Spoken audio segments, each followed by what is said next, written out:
Welcome back to the dark side. I'm your host, Brianna. And I'm Dyson. And this is Dark Adaptation.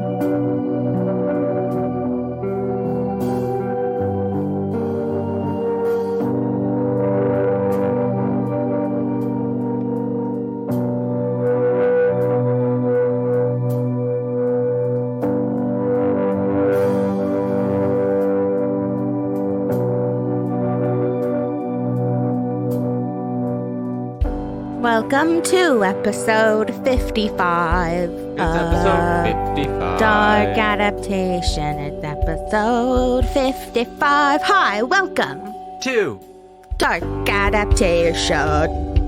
Beautiful. If you're new here, hello, welcome. I say that because, Dyson, did you know that we're still featured on Podbean? I've noticed. It is exciting. I like to talk about it. Yeah, and dear Podbean, if you're listening to this going, why the fuck did we feature those guys? I just threw a whole bunch of advertising at you fuckers, so you're welcome. It's exciting. So If you're here because you saw that, then hello. You got a whole back catalog to listen to. Enjoy. Mm-hmm. Lots of good ones, too. Thank you. Yeah. I agree. Mm-hmm. This episode will hopefully also be a good one. Oh, it will be. I'll get into a little bit more in a minute, but I just wanted to start this episode with an LNAS update. Okay. It's really quick. This is from a CP24 article. It says, in a news release on Friday, York police confirmed that a fourth suspect has now been taken into custody in connection with the frying pan attack. Harshpreet Sekhan, who is 25, was arrested on February 16th and is charged with aggravated assault and conspiracy to commit an indictable offense. The latest arrest comes from police after they had announced a reward of up to $100,000 last month for anyone with information about Al-Naz's location. So, yeah, someone was like, oh, $100,000? I think I should give in a little tip. Yeah, and if anyone's wondering what the heck, I've never heard of this before, well, one, you can Google it, read the articles if you want, but two, we have an episode going in depth. Brianna did all the work for it, and it goes in depth on the entire story, and we've been keeping listeners up to date ever since. Yes, it was episode 11, and I just talked about her case. She has an abduction. Nope. She was abducted.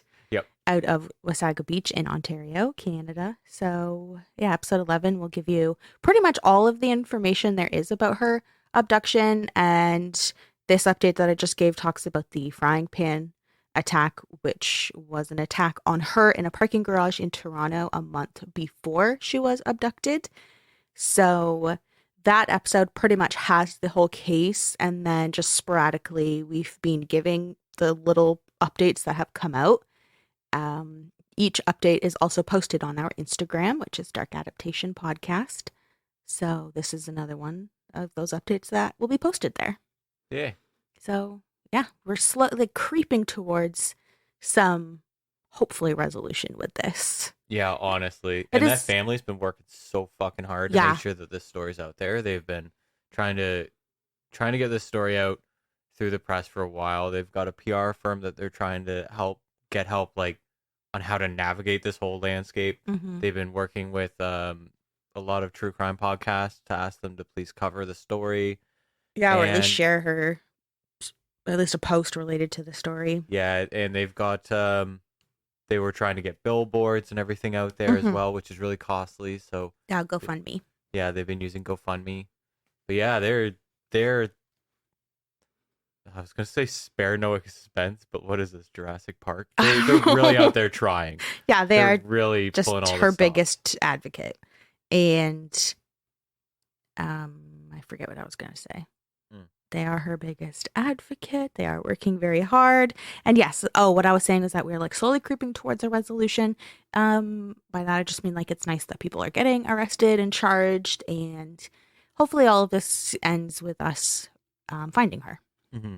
So, yeah, little bit of background on that if you are one of the new listeners. And I guess I'll get into this week's episode. So last week we had Paige on the show. We did. It was very fun as always. Super creepy, learning about death and the Grim Reaper and all that. Mm-hmm. So I don't know, I enjoyed myself. So I was like, I think this week I'm going to continue with a sort of like spooky vibe. Oh, I love when you say shit like that. I love it. So yeah, I guess I'll just start here. Dyson, what is a poltergeist? Let me tell you, it is a B-roll movie from 19... It's not a B-roll movie. That's a Spielberg movie. Spielberg is a hack with B-roll movies. I don't actually know the year, but there's several of them. There's several. There's several of those movies. Okay, a poltergeist is a little ghoul. Mm-hmm. Could be green, could not be green, but definitely a ghoul. And it usually resides within a household and is very active within the house and just causes a whole bunch of mayhem. That's my understanding of a poltergeist. That's basically what a poltergeist is, yes. Yeah. What I have written here is that it is a ghost affixed to a particular place, mostly, or like often, buildings, like houses. Poltergeist means noisy ghosts, and they are characterized by the destruction that they leave in their wake, as they are very disruptive and typically have an unwanted attachment to a particular person or place. Who hasn't been a bit of a poltergeist every so often, you know? Yeah, Kobe. Wake up on the wrong side of the bed, in Kobe's case, the cat bed, and you just go, you know what? Today I choose violence. I was going to say that. I choose violence today. Time to be disruptive as fuck. Yep. But yeah, so yeah, you pretty much nailed that. Thank you. That's what a poltergeist is. I do love poltergeists. I know. Because you are one. Well, that was the thing. The first time I moved in with you, I got very sick. I actually died, and it's just been poltergeist activity ever since. That explains why you don't leave the house. Or you're like, always have an excuse. I can't leave. I'm very unhealthily attached to this place. I died months ago. I can't believe you haven't noticed. It explains the weird smell in here. So this week I have an old-timey tale from the 1870s, where in a small rural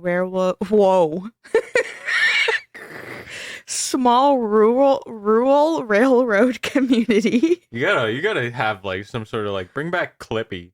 God. For your Word documents to say, you know what, you're probably not going to be able to say this. I know, as I'm writing it, I'm like, this is so good. And then I have to say it out loud. God, okay.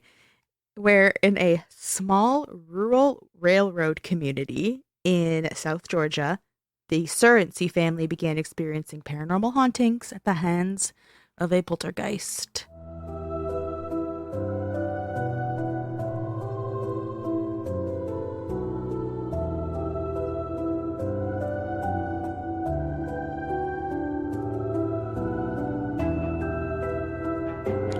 So, straight up, I struggled a little bit with how I wanted to write this episode. Okay. Because I had found this case and I was like, I definitely want to cover it because there is quite a few poltergeist cases, and some of them are like the big ones that everyone knows or talks about, like an Enfield poltergeist and stuff like that. Yeah, so I was like, I really want to do this one, but my research wasn't really leading me into a place that I liked. I didn't really like some of the articles I was reading, and I was just kind of like, I don't really know if this is a reliable source or if this is very much like embellishment or what. Especially because it is so old. It's from the 1870s. Oh, yeah, and the longer it's covered, the longer people have different sources to pull from, and it just becomes this telephone game. Exactly. Yeah. So... yeah, thankfully, as I was researching and writing, it kind of came together. It's a little bit different than like a usual style, I guess I'll say. So the way I'm going to tell this tale was inspired by an article that I had read in the Atlanta Journal-Constitution. And this article is from February 2nd, 1889. And it was written by Montgomery M. Folsom. So once I had found Montgomery's, I'm just going to call him Monty. It's way easier. Once I had found Monty's article, I was like, oh, I felt inspired. And I was like, all right, I'm comfortable. I did go on like newspapers.com because they have a subscription there and I love it. And I found some actual like newspaper articles about this. So I was like, great, there's the sources I want to use. I feel inspired. Thank you, Monty. Let's do it. So this article that he wrote is from 16 years after the haunting. So in that article, he starts, the sickly light of a sunless day was rapidly palling in the west as I stepped off the train at this little lonely station in the heart of the Pine Barrens. A wreck caused us to have to lie over, and I determined to avail myself of this opportunity to visit the haunted house. A long, low, weather-beaten structure, once the building where a large sawmill was located, but which has now been removed to Kingsville, flanks the south side of the railroad. On the north side is a straggling sort of street with a half a dozen one-story dwellings, a store, the little dingy station, a new pump house built of rough lumber, and last of all, solemn and desolate, the Surrency House. It is a 2-story building, fronting south. The tall brick chimneys that rise at either end are ghastly white. The little square windows of the second story, with the panes broken out pretty thickly, are forcible reminders of the weird and uncanny history of that faded dwelling. The approach is along a short walk, bordered with stunted water oaks, and inside the gate, which creaks warily on its rusty hinges, are a number of somber cedars that stood in mute and motionless melancholy in the front of the large piazza that runs from end to end of the building. This piazza has a low eave and low ceiling, giving the house a beetle-browed look, and the low columns are of a deep blue and look dingy and old. There are 3 doors, and not a lock that isn't broken. The ghost did that. He, she, or it, as the case may be, broke every lock and every door in that house long ago, and they have never been repaired. Many panes are broken out of the windows that light the 2 main rooms. Into the right-hand door, which opens onto the old parlor, I walked. Oh my God. Does that paint a nice little picture? Yeah, that was hauntingly beautiful. Right? Yeah, I'm so intrigued now. Now you can see why when I was reading this article, I felt like, oh, I'm inspired a bit. Yeah. I got to use this article. It's so good. You know what? I love articles like that who are just like, we're not just going to be like your pyramid article of just like top line facts. Like, yeah. I'm going to set the scene I'm going to tell you what I'm seeing right now and bring you here. So this article is technically a letter that he had written, because like he obviously didn't know that his train would be broken down and have to stop over in this like tiny nowhere town. And he's like, oh, like it's Surrency. I'm like from nearby. Everyone in southern Georgia knows the story of the Surrency house. So like while I'm here, I'm going to go and check out that creepy house. Yeah. So then he himself had gotten inspired after his visit, and we'll find like at the end of his encounter when he is waiting on the train at the train platform for the train to come, he had just like wrote everything down in like this like kind of like stream of consciousness letter that he was just like, whoa, what an experience. I'm writing it all down. Yeah. So it also has that kind of vibe because it wasn't like a planned, like you're saying, article of like, let me just bang out the things that you want to hear. Yeah. It's like a very intimate writing. So after he goes inside of the Surrency house, he enters into the parlor. He describes going into the house. It's very quiet. The parlor is very old. The floors are bare, and his footfalls echo as he makes his way to another door standing ajar. This door leads into the sex dungeon. Dun dun dun. Yeah, a kinky poltergeist. Oh no. Yeah. Help me, step journalist. No. Not just kinky, just total freak. So this door that's standing ajar leads into the dining room, which is dark and it has no ceilings. It's just rafters. The cupboard and dining table are still standing in the room, and past them is the kitchen with a dilapidated stove, and an elderly lady is there stoking a small fire. Okay. So Monty goes up to this woman and he's like, hello. Hello, my name is Montgomery. I'm going to be referred to as Monty in 150 years. I don't want to say Montgomery every time. It's so long. My name is Monty. Guess why they added the Gummery, huh? Ew, the sound! You know what? For the listeners, I'm going to boost that in post. And then that's when no one else hears about the story ever again, because everyone turns it off after. So Monty goes in this kitchen. He says, hello. And he asks if she lives in the house. And she says she doesn't, but she works in the house. He then asks if she knows the story of this house. I realized I said house so many times. Well, what are you going to do? Of this dwelling. Of this maison. Maison. And she's Abode. She's pretty much just like, of course I know the story. Everyone in town knows the story of this house. I mean, everyone in southern Georgia probably knows the story of this house. Mm-hmm. But she's like, yeah, I know this story. I don't really want to talk about it, though, because even though I personally haven't witnessed anything supernatural or poltergeist related, there's no sense in upsetting the boogers. The boogers. Don't want to upset the boogers. Yeah. So that was written a few times in this article, and it's talking about like the ghouls, the ghosts. Yeah. And they call them boogers. Which I guess makes sense because ghosts are supposed to be like boo. So I guess they're boogers. Okay. So she's like, no, I mean, I never seen anything and like whatever, but like I don't want to upset them though. Yeah. And plus, like, you can't pick your boogers. No boogers. You shouldn't pick them. You definitely shouldn't need them. So Monty learns that this old woman lives nearby. She is employed by Mrs. Thigpen, who is the homeowner, and she comes to the house to cook for the people who board there. So it's a boarding house. Okay. At the moment, the old woman is cooking for Mr. Huey, who's boarding at the house with plans of moving in permanently. So he's been there for a hot minute. Mr. Huey is actually upstairs right now. So, Monty is like, all right, I guess I'll go introduce myself. I'll talk to him, see if he's ever seen anything creepy around here. Mm-hmm. So he goes upstairs. He finds Mr. Huey. They chat a bit, and Monty learns that Mr. Huey is a young man from Atlanta who is currently in charge of 2 new pump stations on the main road in town. So that's why he's been boarding at the Surrency home. And like everyone else in Surrency, he's heard of the boogers. So when Monty asks if he's ever experienced anything supernatural, Mr. Huey is like, well, I've been here for a while, and I had never experienced anything until recently, and I can't explain it. It is so weird.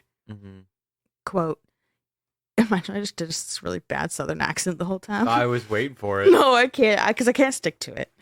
Okay. So Mr. Huey says, in fact, I saw a strange sight here Sunday night was a week ago, and others witnessed it besides me. Not much has been said about it, as the owner, Mrs. Thigpen, talks of moving into the house soon. I was in the pump house out there that night, and it was dark as Egypt and raining a slow drizzle. Suddenly, It's dark in Egypt, huh? It's dark as Egypt. I guess because the desert's really dark at night. I don't know. Probably about as dark as anywhere else. Fuck. Mr. Huey was probably like, that's a good one, right? Write that down. Yeah, I don't know. This stream of consciousness makes no sense, but it sounds hot. Sounds hot. That's probably so loud. It was very loud. Shit, okay. And it was dark as Egypt and raining a slow drizzle. Suddenly, I happened to look toward the old house, and I saw that it was brilliantly lighted up. I feared some of the boys had started too large a fire in the chimney, and I walked over there to see about it. The light looked more like an electric light than an ordinary firelight, and as I entered the parlor, imagine my surprise to find that there was not a spark of fire in the room. A weird white light of unusual brilliancy filled the house, and you could see to pick up a pin from the floor. I was dumbfounded. Opening the dining room door, I entered, and I could see clear back into the kitchen, and yet there was not a spark of fire visible. I stood there, wondering where the light came from, and thought of ascending the stairs to see if there was any fire up there. I peeped into the other main room, which was also well lighted, and still no fire. I did not put much faith in ghosts, but this staggered me. There was no place where which the light might be reflected, and the more I thought, the more I was puzzled. I took a step forward, and just as I did, The light went out and I was alone in the darkness. I felt my way through the door, groped through the parlor, my hair rose, and the cold chills chased each other along my backbone as I stepped out into the night, with the wind moaning among the trees and the dismal sob of the drizzling rain around me. Weird. Right? Yeah. Mystery light? It's so strange. That's so strange. It's so strange. Yeah, and as Mr. Huey had mentioned, there was other people that witnessed this, and no one had any explanation as to what happened. Like, it just happened so suddenly and ended so suddenly. Just a mystery light coming in there, and then his own light goes out, and he's like left in there. The whole light just disappeared. Yeah. So then it was pitch black because there was no fire lit. Yeah. So then he's just alone in the darkness. Dark. Oh, it's like it lured him. Right? Yeah. It's so creepy. And I just think of like movies, like definitely you and I have watched, that's usually like an alien movie. And how if a UFO is like above or around the house and it just like all lights up in through the windows and it's just lit up. Yeah. You know what that is? That's like the 1800s version of my favorite but also like most terrifying moment in Paranormal Activity movies, where it's just like you're just hanging out and then you're like, front door open, Ew. and then it goes back door open, side door, and they're all just open, all the doors are all of a sudden like tripping. That's like the 1800s version where he's just like already in the house and then the light just gone. He's like realizing every room in the house is lit. Like he said, like brilliantly white light filling like the whole house. That you could see to pick a pin from the floor. That's how good this light was. When he wrote that, he probably thought he was a genius. He's like, this is gold. This is literary gold. People will talk about this in 2023. And he was right. Well, here I am. So hearing Mr. Huey's experience, Monty was probably like, yo, that's fucking sick, but also really scary. So Monty headed back downstairs to speak with the old woman again. And he was probably like, yo, have you heard Mr. Huey's story? Like, that's wild. Yeah. I don't know if she really did that. No, I just like for to sure. imagine. Word for word. This shit is cray. Yo. The old woman. Dude. Yeah. The old woman is like, fucking people from outside town, man. Yeah. Definitely not a local. So, she, in talking to Monty, the old lady mentions that Mrs. Thigpen actually lives on the adjoining property. And he could see if she wanted to speak about her experiences in the house because she owns it. So with that, Monty left the kitchen. He left out the door that's attached to the kitchen that leads into this cute little garden. He goes past the budding apple trees and he makes his way to Mrs. Thigpen's dwelling. All right. Quote, I found her a middle-aged lady with a pleasant, motherly face and a calm, quiet, dignified manner that showed she was none of your hysterical, easily frightened women who go into convulsions at the cry of a screech owl. Okay, one, rude. He said that she wasn't like that. Yeah, but I mean, come on. It's 1889. You know, you might as well have just been like, Mrs. Thigpen, more like Mrs. Thickpin, am I right? I don't even know what that means. You're so dumb.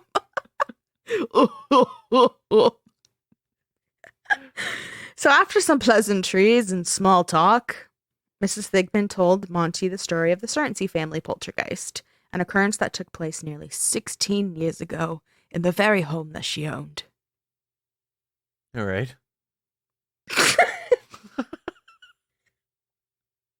Sorry, I was still picturing Mrs. Thickpen.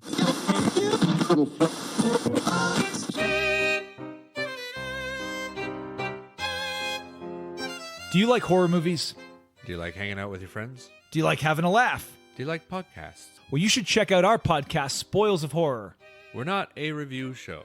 We're a horror movie hangout where we talk about movies that are lost, forgotten, popular, and bizarre, all in the scary realm. You can listen to our podcast while you're doing just about anything. You could be washing your dishes. You could be washing your cat. You could be washing your genitals. All forms of genitals accepted. We are a fully inclusive genitalia show. Yes, we are the #1 ideal podcast for washing your genitals. Our genital Yelp reviews are unsurpassed. 5.5 stars. You don't want to know where that half came from.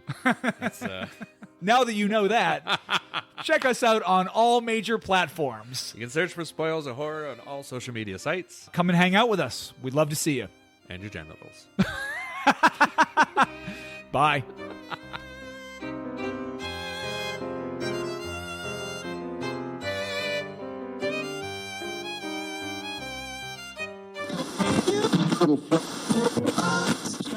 The Surrency family consisted of Mr. and Mrs. Surrency and their daughter and son.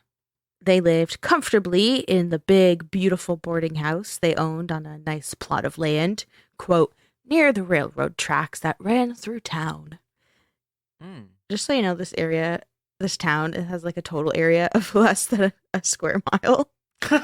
So I feel like most houses are near the railroad track. So everything is completely indistinctive. So I got a kick out of that. I had to Google it because I was like, I know it's a really small town, and like at the point that the Poltergeist activity is happening, it's like an unincorporated community, basically. Oh, sick! So I don't know why like, that's sick, but it adds to it. Yeah, because this makes it feel so like new. Yeah. And so I looked it up because I was like, I know it's tiny, and then when I did, it's like tiny, less than a square mile. Today, like it's still a town, obviously, and the population is like 194 people. Mm-hmm. It's so small. So they're probably all near the railroad tracks. Anyway, compared to other townsfolk, the Surrency family was well off. They had some money, and the patriarch of the family, Alan, even owned another house. I knew it. That's what I was waiting for. I can't not do it. It's impossible. Alan even owned another house in a nearby town, so it's 1870s. They're doing pretty good to own multiple properties. Sadly, the peace in their comfy boarding home didn't last long. Whether something was awakened that long occupied the land or something evil showed up out of nowhere is up for debate, but we know for sure that this entity made itself known and began terrorizing the family and anyone else who entered the building. I love and hate the idea of an entity showing up on the scene and is just like, I'm here now, you're dealing with this. Yeah, I'm here to fuck shit up. Yeah. Oh, fuck, that's actually really sick and I love it. You're just like living your best life in your boarding house. Yeah. And all of a sudden you're like, the fuck is going on? So Mrs. Thigpen told Monty, quote, Mr. Surrency had gone to Baxley and their daughter remarked that as it was nearly train time, she would go and see if it were coming. Suddenly, she rushed into the house, breathless, and cried, "Oh, I was so badly scared. I saw a man dressed in white coming out yonder, and somebody threw a chunk at me, and like it to have struck me." God, the old school language, though. Yeah. It really sucks the air out of the room, doesn't it? Like, nowadays, most of it would be confined to this. Holy fuck! And that's it. That's everyone gets the gist of it, but she has to go on a fucking diatribe. Oh, I was so badly scared. I saw a man dressed in white coming out yonder. Somebody threw a chunk at me like it to have struck me. So I wasn't as breathless as she was, I'm sure. But yeah, basically she goes outside to head over to the train track to see if the train's coming in that has her dad on it. Mm-hmm. And she saw a mysterious man dressed in white, walking towards her, and then all of a sudden a piece of debris or something just launched at her, like it was supposed to hit her. I wonder what it was. I'm not sure. They just kept saying chunk, so it's debris, maybe old bricks or rocks or something. I'm not sure. That's fucking mean. I know, right? So Mrs. Thigpen continued. A gentleman who boarded with the family went out to investigate. Several chunks fell around him, and after he came in, everyone heard the chunks strike the palings. Mr. Surrency came home, and the first thing he noticed was the strange movements of the clock. It ran clear around in 5 minutes and repeated the performance at frequent intervals. From that, the reign of terror began. Oh, that's fucking sick, too. I'm sorry, I'm loving this. Oh, good. So the falling chunks and spastic clock were the first thing to happen in the house. Mm-hmm. And like we said, like just out of nowhere, all of a sudden, literally the mom and daughter are just hanging out. She's like, I'm gonna go see if daddy's coming home. And then just, it starts. Yep. The poltergeist was like, yo, fuck him. I just love the like show-stopping theatrics that poltergeists pull off. Mm-hmm. Like one, throwing chunks at people with indistinguishable chunks, apparently. I know, as long as they're not blowing chunks. Yeah. Vomit rains down. And then you're like, oh my god. my word, Papa isn't here, but I had chunks thrown at me. Dawn almost near me, knocked me over. That was really good. And then a fucking clock just starts chiming nonstop. Yeah, and the hands were just spinning around. It's dope. That's a great entrance. That's a Broadway tiered entrance right there. Oh yeah. Yeah. I agree. So after the spastic clock, the fallen chunks, the next thing to happen was the windows and doors repeatedly slammed shut. Initially, the family would try and rationalize it. They were like, it's just a draft or like a gust of wind, no big deal. But when the securely closed windows and doors started opening after they had been slammed shut, they knew that it was definitely the poltergeist. Yeah, that's fucking alarming. Yeah, and this happened so frequently that the doors and locks on the doors would break, and it reached a point that the family just stopped repairing them because they're like, what is even the point? They're just going to break again. Yeah. So that is what Monty was referring to in the article when he was going into the house and saw that the doors were still like broken and the locks didn't work. Oh my god. It was still like that even when he went there. So the family would just be like sitting in their favorite chair, standing in their parlor room, whatever, and this bitter cold breeze would just like move through them and totally chill them to the bone. Oh, like just going one to the other. Yeah, and then like a door or a window would slam and like they could feel it coming. Yeah. You can like track it moving across the room. So creepy. This is very creepy. Oh, it gave me goosebumps. The activity ramped up really quickly, and the family members reported witnessing a plethora of paranormal activity. There was objects that would fly off of the walls and across the room. Books fell from the shelves. Furniture moved on its own. They'd hear mysterious like laughter, crying, screams just coming from nowhere. Oh, I hate when you hear a sound and you can't tell which direction it's coming in. Yeah, that's scary enough, let alone if it was like a straight up scream or a laugh. Be like, ew, stop taunting me. Yeah. I just get fucking chills whenever like if you're in like the woods or something and you can't tell where the sound's coming from. That's already annoying. Yeah, you just feel like a scared animal. But then I always think like too, it was like what people always say to get people more scared is if it sounds far away, it's much closer than you think. Ew. That always gets me. I'm like, you fuckers. That's a nightmarish statement. So the family would also just be chilling, look out the window, and there would just be red eyes staring in the window at them. Okay, no, that's a red. That's my line. That's like, that's where I'm actually like terrified. I know you like. Did someone hear like a weird scream or crying, and you look out the window and there's just beady red eyes staring at you? Oh, it's like that Midnight Mass. Oh yeah, that one scene where that's scary. Looking through the window. Oh, the officer is in his son's bedroom, and they had just like done their praying and stuff, and he's just talking to him before bed, and kid jumps down because there's something looking in the window right behind his dad's head. Yeah, oh, so scary. Well, the dad fucking jumped. Oh well, whatever. Yeah, the get your guard down because it's such a wholesome moment, and then bam, right to terror. So spooky. In the house, shoes would just move on their own across the floor. Poltergeist was just trying on everyone's footwear and modeling it. Weird sniffing sounds could be heard throughout the night. Ew. Food was thrown from their plates during dinner, and Mrs. Thigpen said, quote, dishes, knives, and forks, and everything of the sort would leave the table and go flying here or there. All the crockery, china, and glass was broken. Finally, the family bought tinware, and the tin plates would go flying around, and strike the walls hard enough to indent them. Mrs. Surrency never forgot the curious dead sound the things made as they fell. It was unlike anything she had ever heard before or since. That statement I always found was creepy because you're just, like, she's also like a housewife, right? She's just chilling at home, doing her duties, taking care of the kids because they also have a son and he's just a baby. And so you're like tidying up or whatever, or getting food ready for your boarders, whatever the case is, and it's quiet. And then just a tin plate or bowl or whatever flies across the room, smacks off the wall, and that sound it would make just like spinning on the ground. Yeah. As it's like coming to rest. And then it would be quiet and you'd just be like, is that it? Is there more to come? Like, come on, like what's going on, Poltergeist? Yeah. It's so spooky. It's your end game here.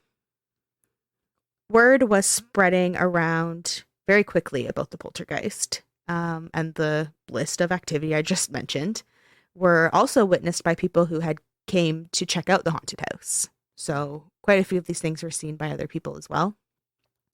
Mrs. Thigpen said, quote, "The neighbors came in to try to discover some explanation of the strange occurrences. Then people from a distance came, and during the 8 months that the phenomena were repeated, hundreds of persons came from all parts of the country to watch and wonder." That's always good. Turn the poltergeist into a spectacle. That's a great idea. It's 1872, I believe. Like, there's nothing else to do. Look, with Thigpen, I was already thinking of Pig Woman. And no! now that shit's becoming a spectacle, I'm just hoping we have another, what was it? The Mills murders? The Hall Mills murder. Oh, it's one of my favorite. That's what, New episode 7? Podbean listeners, that's my recommendation to you. Episode You're welcome. 7, part 1 and 2. Yeah. I believe it was 7. Yeah, that was a good one. Yeah. Another old-timey one. Uh-huh. So among these visitors that would come to check out the haunted house, there were reporters who were showing up to the house to catch a glimpse of the poltergeist, just like everyone. And these reporters would publish articles about their experiences, which would in turn keep spreading the word, which brought more visitors to the tiny community. So it was really a hotspot for people to come and check out. And most of the town folks liked the attention that the small town was getting, which, I mean, I guess that makes sense to me. Like, if people are coming to your small town, that really, there's no reason to go, especially because there used to be a sawmill, but it had moved. It's like putting you on the map again. It's small little businesses that people are shopping at, and obviously people are in town, so they're hungry, so people are going into like restaurants and stuff and getting fed, and the market and whatever. Like, ironically brings life into the town. Right. Yeah. So most of the townsfolk were like, hey, this is kind of nice, actually. It's kind of cool to see something happening here for once. One of the reporters was from the Savannah Morning News, and they wrote about a weird buzzing noise at the hands of the clock, which began moving around with exceedingly rapid motion, the hour hand exactly 5 minutes ahead of the minute hand. So they witnessed what the father had of it, just all of a sudden this weird buzzing sound would happen, and then the clock would just spin. Huh.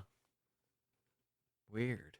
The same reporter wrote about witnessing books mysteriously falling off the library shelf, a bottle of oil leaping off a table and onto the floor, hogs suddenly appearing in the living room, and unearthly screams floating down the lofty old corridors.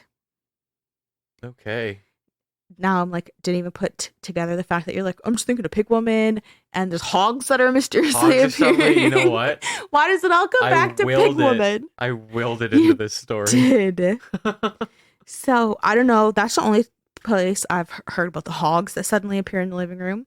I don't know if it's normal, like if there was already hogs outside and all of a sudden they were all inside. I have no idea about that. But there was hogs, and they mysteriously appeared. The Surrency family sought help from scientists, psychics, ministers, anyone that they thought could help them, but none of them could. And when these people would come into the house, it actually seemed to make things worse, because after one of these people would show up to investigate or try to ward off the spirit, whatever they were there to do, after they left, things would just ramp up. And that's why you have this like escalating list of things happening is because every time someone tried to come in to help, it seemed to actually piss off the poltergeist. Mm-hmm. A, quote, little nurse girl was struck in the head with a bottle while standing right next to Mrs. Surrency, who was holding her son. Yeah. And Mrs. Thigpen said, quote, the things seemed to have such a spite at that girl that Mrs. Surrency was forced to send her away. Mm. So this little nurse girl, I don't know if that is just old time like phrasing for like maybe a midwife or like a servant girl or something that helps with the kid. Maybe the kid was sick. I don't know. Mm-hmm. So yeah, apparently the poltergeist fucking did not like that girl. And she would just keep getting abused by the poltergeist. So Mrs. Surrency was like, all right, dear, you gotta go. You're literally in danger here. Yeah. The final straw for the family was when a hot iron, lifted by an invisible hand, started repeatedly hitting the son over the head. Yeah. What? It had been 8 months of torture, and the family had enough. And Yeah. It was 1873 when they fled the house. They were like, okay, now our son is just getting beaten over the head. Yep. Repeatedly with a hot iron. I think we should leave. Yeah. Mrs. Thigpen said, Mr. Surrency lived several years after that, but he was killed in a fight with a man in Baxley who stabbed him to death. Oh. And so Monty is hearing all this from Mrs. Thigpen, and he's probably like totally enthralled by the story because remember, like this tale was 16 years like before. So he's just kind of there visiting this house. He's probably heard stories about it. Who knows if the tales he's heard were like really embellished or whatever. So he was probably like, this is so cool to like hear from someone who's lives here and owns the house. Mm-hmm. Like this story. Yep. And he was probably also like, whoa, like Mrs. Thigpen, how do you like know so much about this? And Mrs. Thigpen was like, because I am Mrs. Surrency. Oh shit. I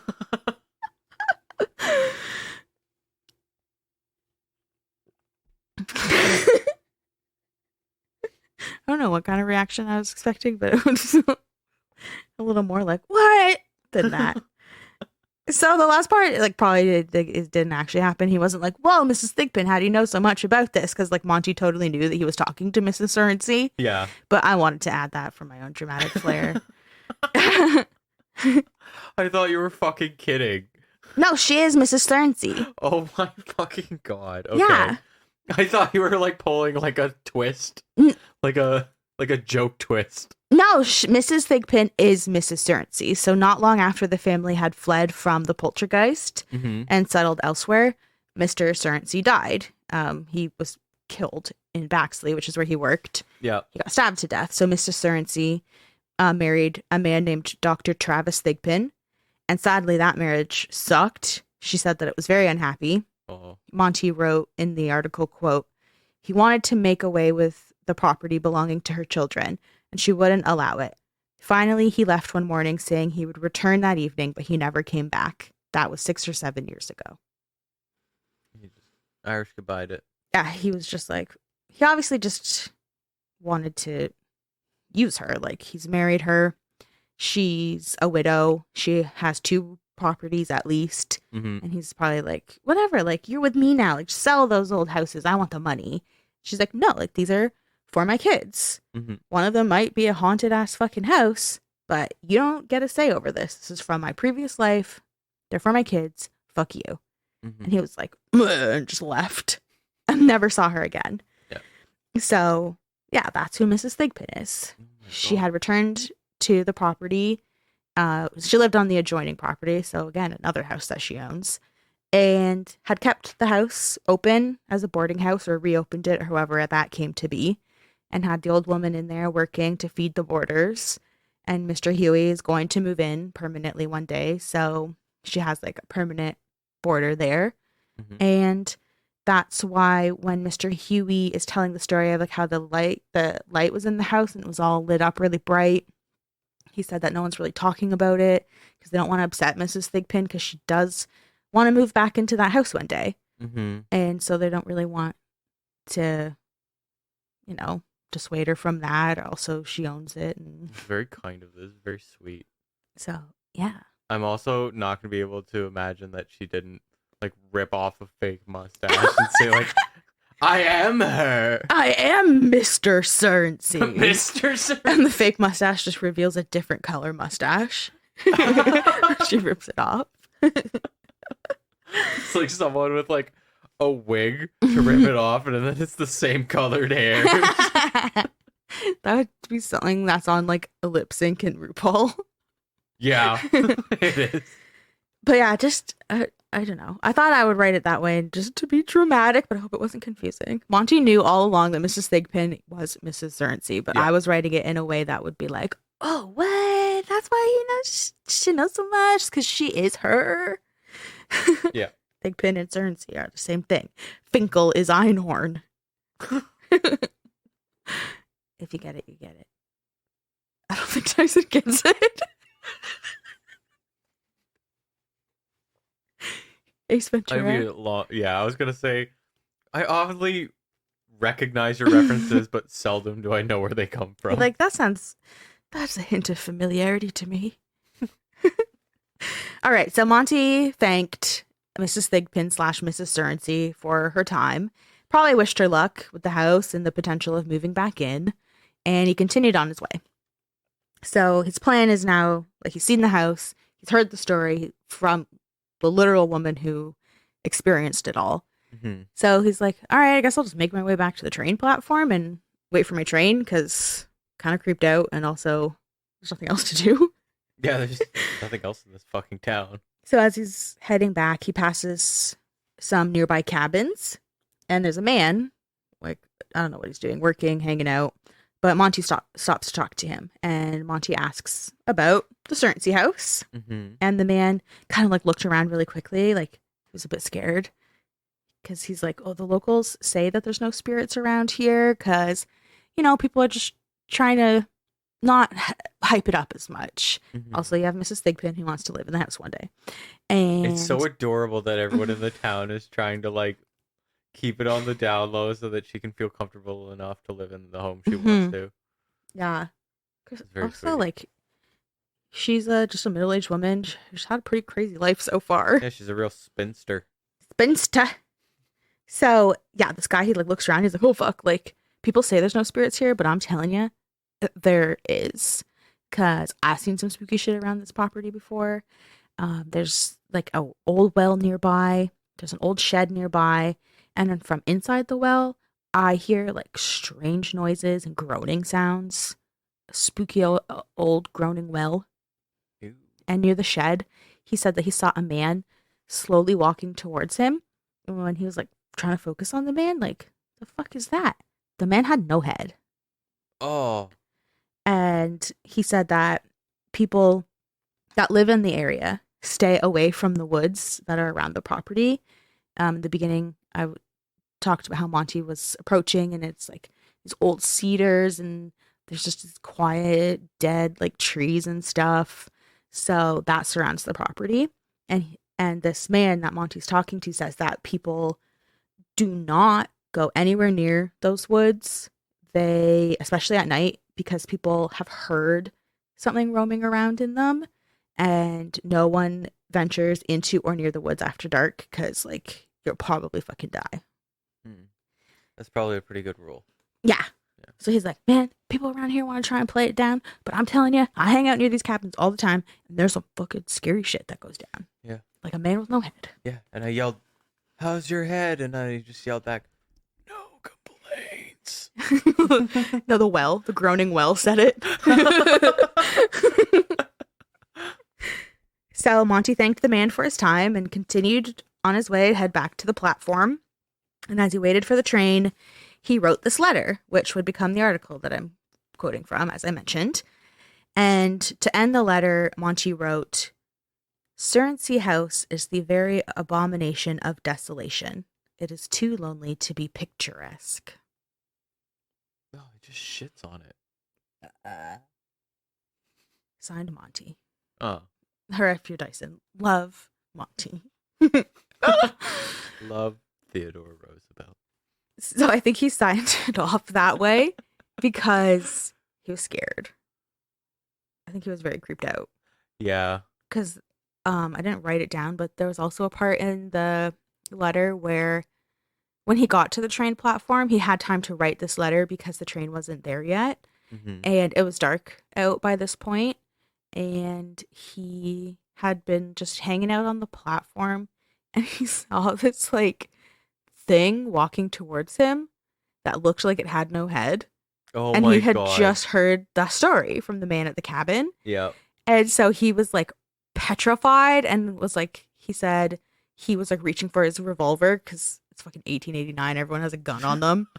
And he was like getting ready to like pull it out because he didn't know what the fuck this was. Yeah. And then the thing said something to him and he just realized that it was like a homeless person. Oh.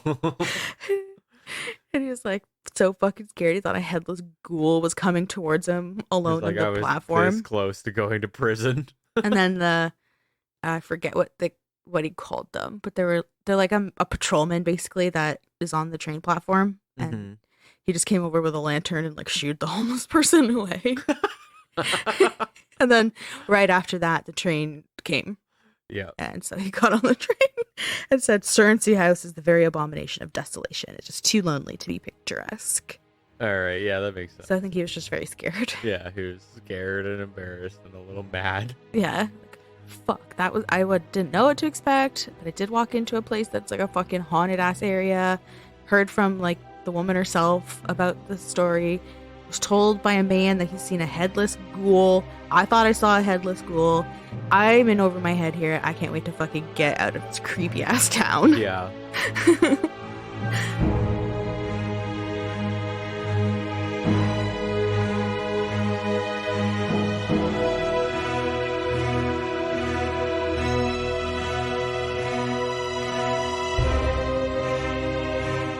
On an early morning in 1925, 52 years after the family fled their home, the Surrency house went up in flames, completely burning to the ground. No. Fuck, I hate when that happens. And no one knows what happened. Oh, it's a mystery fire? It's just burnt to the ground completely, like gone. Yeah, I wonder who did it. It's weird. The townspeople have always speculated that the haunting was cries for help from spirits who thought that the family would be able to save them. But after the house burned down, they wondered if that could have been the case. Chances are it likely wasn't, because even after the house was gone, locals say that paranormal activity still happens throughout the town, especially on the land that the house once occupied. Yeah, I'm telling you, people are really underlooking the fucking haunted forest. Right. That shit's creepy as fuck. Oh, something's in there. I don't like hearing that. No, so they don't see anything. They just hear something roaming. That is so fucking creepy. That is a movie in itself right there. That'd be a very good one. Oh, I didn't even see if there was any movies based on this, because that would be pretty good. Oh, we should look. Okay, crowdfunding. Let's make a movie.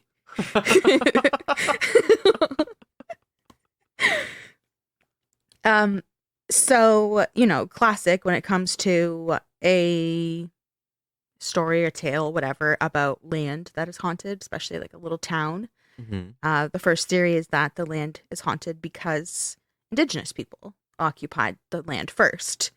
So yeah, that always seems to be the go-to, mainly because we took their land. Right. Like, yeah. Just an easy go-to. Right on in. Yeah, we just took it over. Yeah. So there's the ancient burial grounds. There's a lot of spirituality connected to the land. Mm-hmm. So that's like the first theory.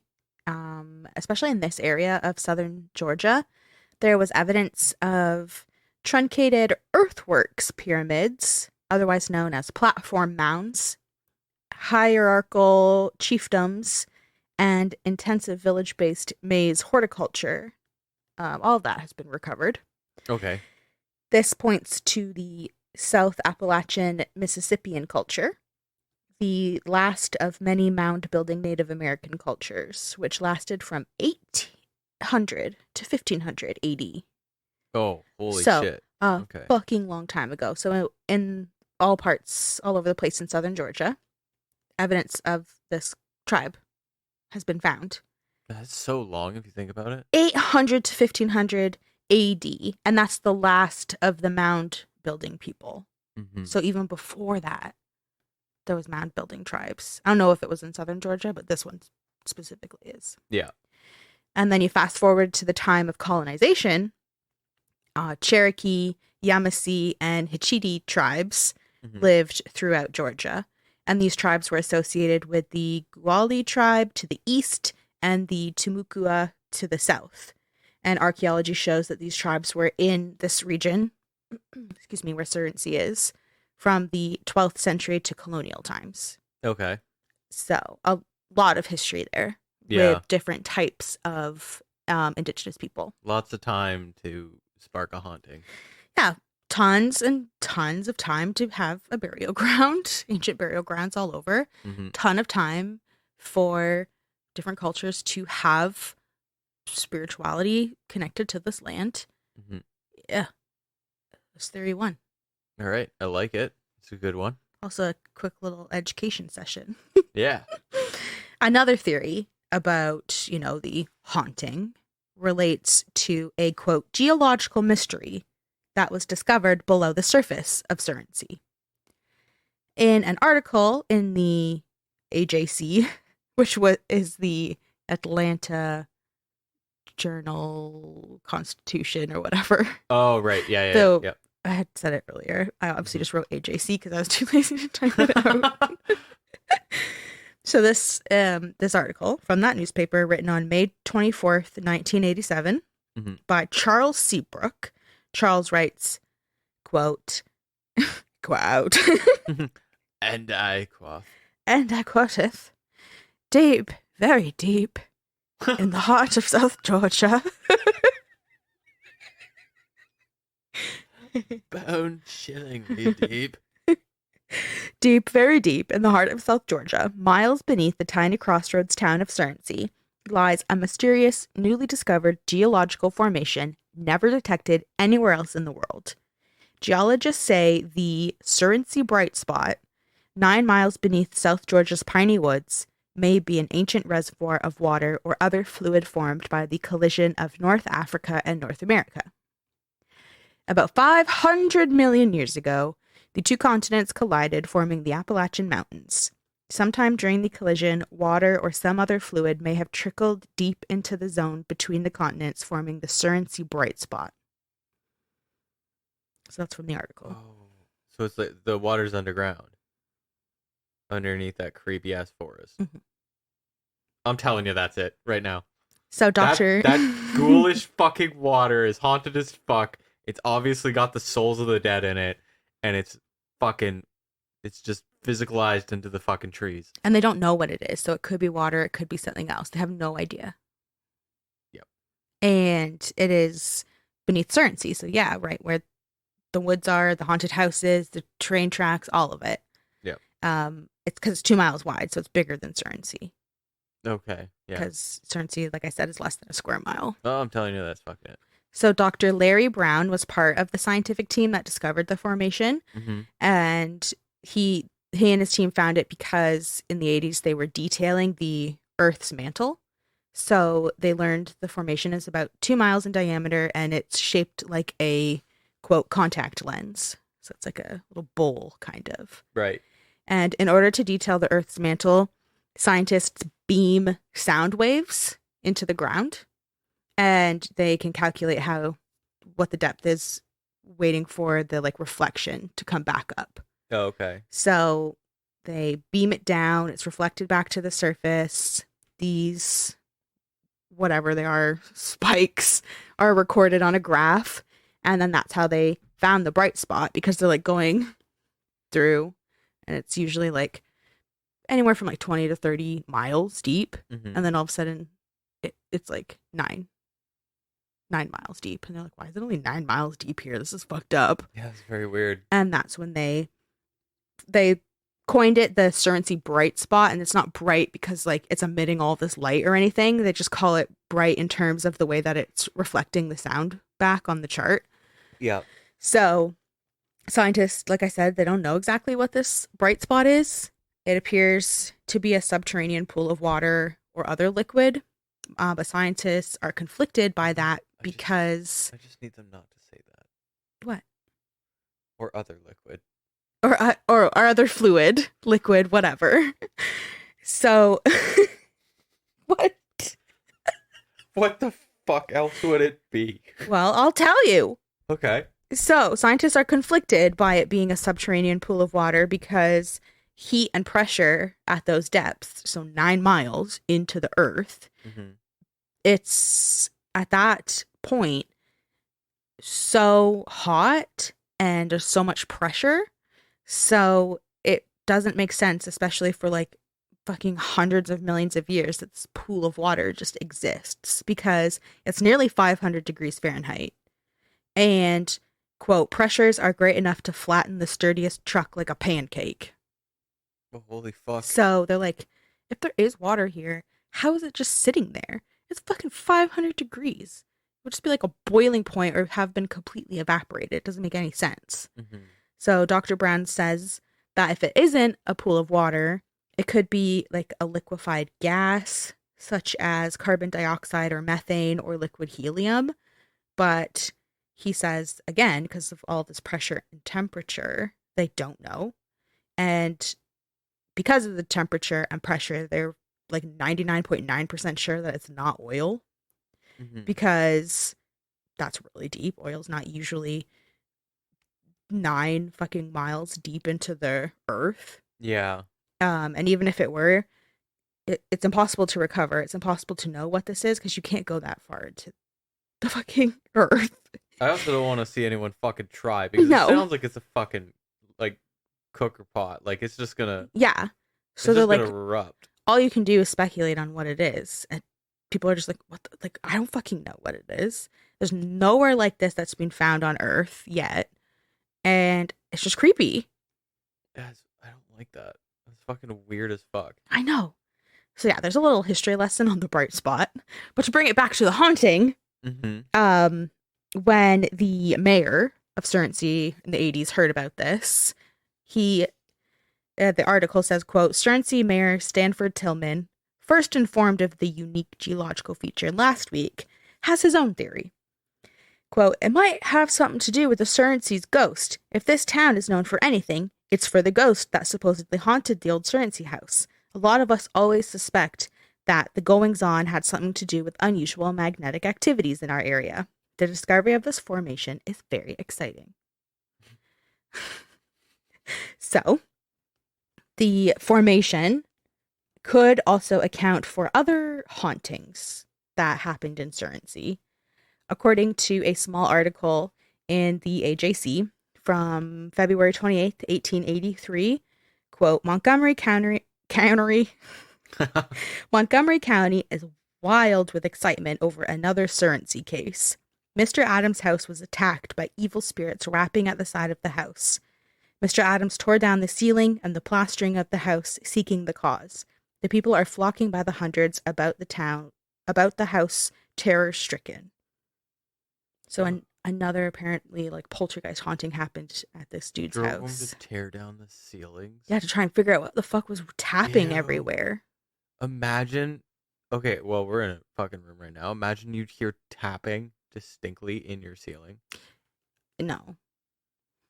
Yeah, that's very upsetting. It's upsetting, yeah. Especially because I live in a building too. So I'm like, is that something I have to worry about? Or like, is this just a ghoul? Is there a leak? Like, what's going on? Yeah. But you just hear it. It sounds like something's running on all fours on your ceiling. No. No. Why not? The bedroom stranglers on my roof. No. Better yet, it's a ghost. So it's actually not. Doesn't sound like it's coming from the other side. It comes from just sounds like it's running on all fours.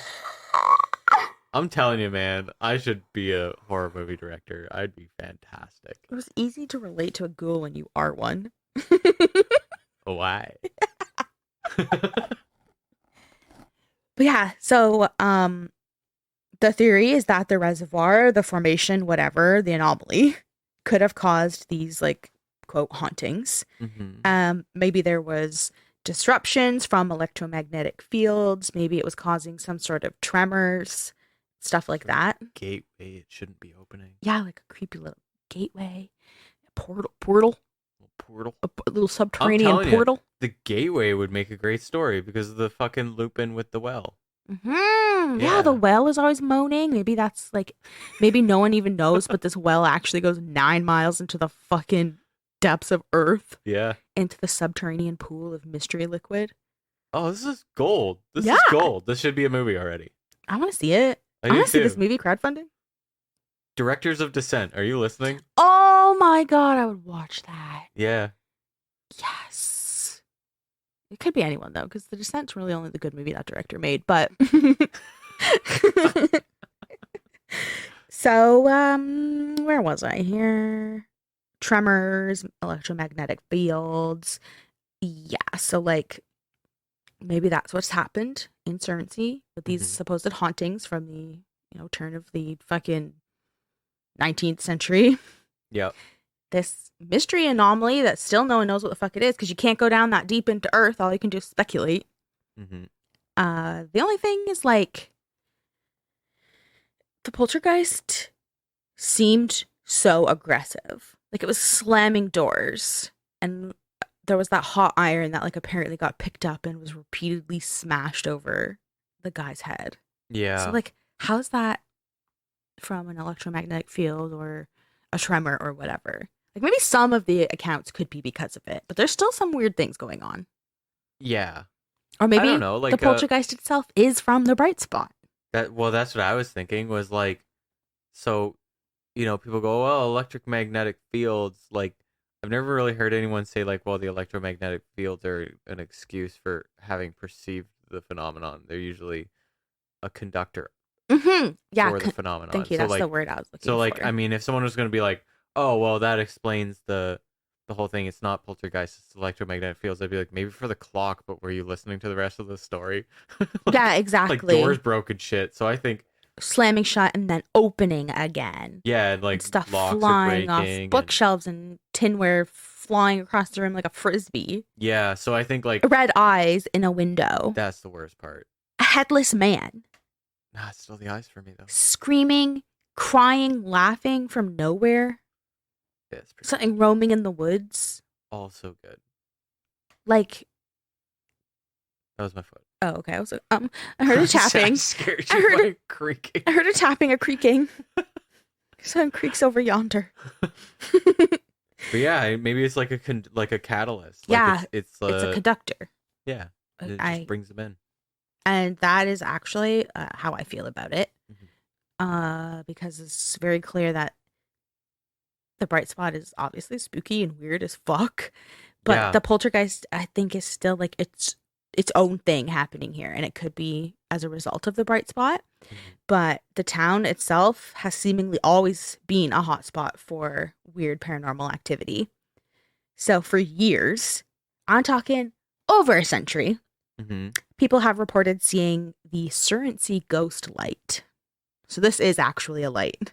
Whereas the Surrency bright spot sounds like it would be bright because it's a light. But it was for reflection. But yeah, that's just the way it's people using named. The tools would say that was a bright spot. Yeah. But this is actually like a light. So it's the Surrency ghost light. And the light is described as a bright yellow ball that disappears as you get close to it. And it is seen along a stretch of railway that runs through the town. One man. Never good. I know. Just a mystery orb. Mystery floating orbs anywhere near a train track. A train track. And then you got a creepy fucking haunted forest. Yeah. A haunted it's house. Not good, man. Like haunted land. Yeah. Headless men. Screaming wells.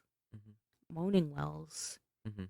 So one man witnessed this ghost light on multiple occasions, and he lived in the nearby town of Baxley, and he would often visit Surrency. And the first time that he encountered the ghost light was when he was a teenager. So he and some friends were hanging out near the train tracks where the light is known to appear. And he was standing on the train track when the light appeared several hundred yards in front of him, and it was just silently hovering over the railway. And he said the light was a very bright golden yellow light about the size and shape of a grapefruit. And when he approached the light, it moved toward him. And as they were like getting closer to each other, it suddenly disappeared and then quickly reappeared right behind him. Whoa. Mm-hmm. So some theorize that the light is a product of the bright spot. I'm one of those people. Some theorize. It's just me and you. And some think it's not really anything paranormal resulting from the bright spot or whatever, but it's like swamp gas or a will-o-wisp or whatever. And others believe that the light is connected to the poltergeist, and some think that it could actually be a totally separate ghost, not the Surrency poltergeist. So, according to SavannahTerrors.com, quote, a tale of tragedy and heartbreak. One night, about half a century ago, after a heated lover's spat, the wife ran blindly out of the house. She ran, her husband chasing her down to the railroad tracks. So overcome by emotion was she that she failed to see the gigantic steam engine plowing at full speed. She was struck, dragged for a quarter mile under the tracks, and instantly killed. It is said that you can actually see at night the lights of the distraught husband's lantern as he searches the tracks and collects the body chunks of what is left of his wife. Oh. Mm-hmm. That's fucking graphic. Yeah. It's probably swamp gas.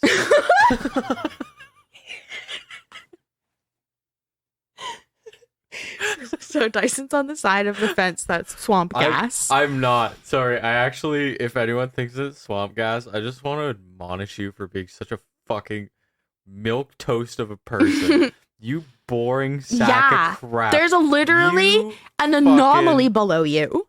You fucking snooze. Snooze. You fucking lame ass, book reading, nose picking, ass sniffing, lame ass. Fuck you. You suck. Also, if you're gonna be like, no, it's not ghost or anything, like, give me, like, oh, it's a firefly. Don't give me, it's swamp gas. The fuck is wrong with you? Imagine a firefly the size of a grapefruit. Oh, that'd be dope, though. At least it's interesting, though. You got something. You got a big-ass fucking bug on the loose. But if you're coming around saying it's swamp gas, you're going to have this really lame, really fucking elaborate excuse of how all the perfect things had to line up for some dumbass orb to show up. Yeah. And you have the other option. It's fucking haunted railroads. It is a haunted railroad. Go with that. It's fun. I agree with you. Anyway. Yeah, so that's what the totally separate ghost is. It's like, okay, this orb, this yellow grapefruit size orb, could be a result of the bright spot, which is associated with the poltergeist, or maybe it's the totally separate ghost, which is the husband in his lantern looking for his pieces of his wife. Either way, it's a ghost. Yep. It's a ghoul. And also, I quoted specifically that tale of like the woman running onto the tracks and getting dragged is from SavannahTerrors.com, because I didn't read that tale anywhere else. I only read it on Savannah I appreciate it because that's where they're theorizing that this is a different ghost. Mm-hmm. So, you know, thank you for that. Thanks, Savannah Terrors. Yeah. So, regardless of what you believe, what you've witnessed, the explanations you have, it's obvious that Surrency is a very interesting place with tons of spooky history or lore, depending on your opinions. But it's a small railroad town in the south of Georgia with a history of interesting people. There's this anomalous formation miles underground. There's hauntings, bright spots, ghost lights, poltergeists. It's all fascinating, and it's a cool-ass town that I can get behind. You potentially have the paranormal version of Stranger Things right here, packed into a story for you. It's like Stranger Things of the South. Oh, my word, it quite is. Because Stranger Things, typically, I believe, is in Indiana. Let's go a little light on the history for this one. I didn't, though. I didn't. I'll end it with a quote from Monty. God bless that man. Surrency is the scene of the strangest and most unaccountable phenomenon that ever puzzled the skeptics or frightened the credulous. Well said, Gummery. No! You The look of determination you have doing that. You got a 10,000 yard stare and your mouth just...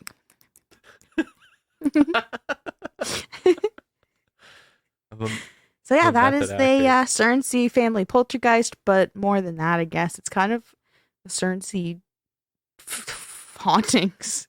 Should I rethink the name of this episode? I don't know. I called it the Surrency family poltergeist, but maybe it's more than that. I think it is more than that.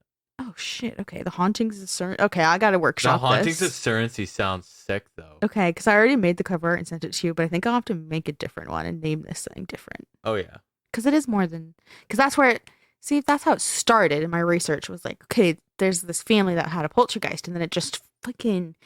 It happens every time. It kept going, and so yeah, I guess I'm gonna have to shop the name of that. Mm-hmm.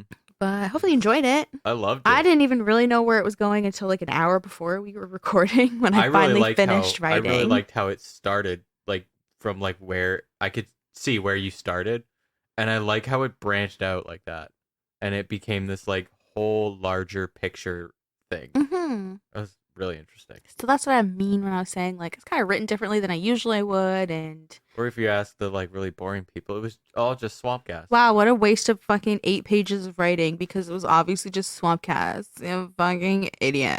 If you guys think it's swamp gas, don't write to me. I don't give a fuck. I don't fucking care about your opinion. You can email spoils for. Direct it to Leo, please. To Leo. It was swamp gas. They get these emails and they're like, what the fuck is going on? Who keeps telling us it was just swamp gas?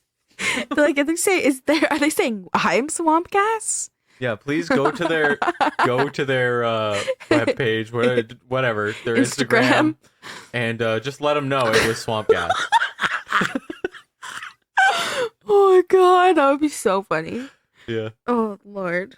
It's out of love. Say you did it out of... It was swamp gas. Love. Listeners of Dark Adaptation. Oh god, we're so funny. Yeah. All right. Okay, you could follow Spoils of Horror on Instagram and message them and comment on all of their posts about swamp gas. Yeah. And you can also follow us on Instagram. You should do both those things. Follow both those things. Spoils of Horror. It's easy. Ours is Dark Adaptation Podcast. That's easy. Mm-hmm. You can see photos related to the case. I don't really know how much photos I'll have. I gotta find some more photos since I obviously have to workshop a lot of things when it comes to this episode. We got photos related to Elmas. Yep. The articles, the updates there, the photo of the dumbass that they just arrested. Do me a favor, do not comment on those. No. No. God, use your fucking senses, okay, people? Don't go to post about Elnaz and say it was swamp gas. Because I will fucking ban you. Fuck. Would be trolls that do that. Yeah. You can also check out our website. We got one, darkadaptationpodcast.ca. There will be sources there. If you really enjoy what we're doing here, you can buy us a coffee. Mm-hmm. Susie, I like coffee. We need coffee. Oh, God, Dyson likes coffee. Need coffee. And yeah, we also got a patch. We still have an embroidered iron-on patch. It's only $14. There is no tax. There is free shipping. Mm-hmm. It's flat rate. And $14 Canadian. $14 Canadian. And I'll send it to you. I'll give you a little nice written note. Mm-hmm. Okay, so yeah. Slap it on your purse. Yeah. Slap it on your bag. A jacket. A blanket. On your car seat. A car seat. You can put it on your cat if you want to. Put it on your cat. Yeah. Literally anything. You can just slap it on your mom. Slap it on your mom. Slap it on your dad. Slap it on your dad. You can slap it on this episode if you want. Slap it on this episode. Episode 55. Next week, we will see you for episode 56. What is it going to be? Don't know. I know it's going to be the first episode of March. That's something. Mm-hmm. So we'll see you next week, the first episode of March, episode 56. It's a surprise. Okay, goodbye. We'll catch you on the dark side. Bye.